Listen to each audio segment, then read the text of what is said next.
तर पत्राचाळ प्रकरणामध्ये संजय राऊत यांच्या अडचणीमध्ये वाढ झालेली आहे।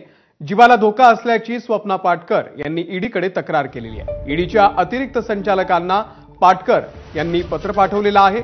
जबाब बदलण्यासाठी आरोपी आणि गुंड धमकावत असल्याचं सुद्धा यामध्ये नमूद करण्यात आलंय। राऊत आणि कुटुंबियांवरती नोंदवलेले आरोप बदलण्यासाठी आपल्यावरती दबाव असल्याचं देखील पाटकर यांनी म्हटलेलं आहे।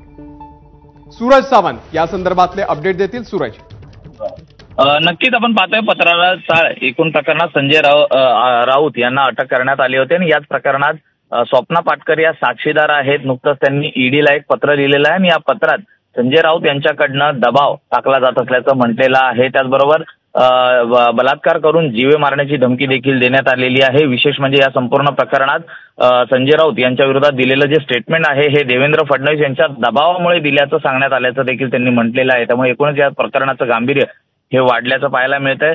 थोड्याच वेळात या ठिकाणी शिवसेनेचे माजी आमदार मनीषा कायंदे या त्यांना भेटण्यासाठी जात आहेत। या प्रकरणात स्वप्ना पाटकर या साक्षीदार असल्याचं देखील साक्षीदार देखील आहे। त्यामुळे त्यांच्यावर टाकण्यात आलेल्या दबावानंतर आता संजय राऊत हे काय पुढे भूमिका मांडतात हे पाहणं महत्त्वाचं राहणार आहे। सूरज, अपडेट घेत राहू। धन्यवाद या माहितीबद्दल।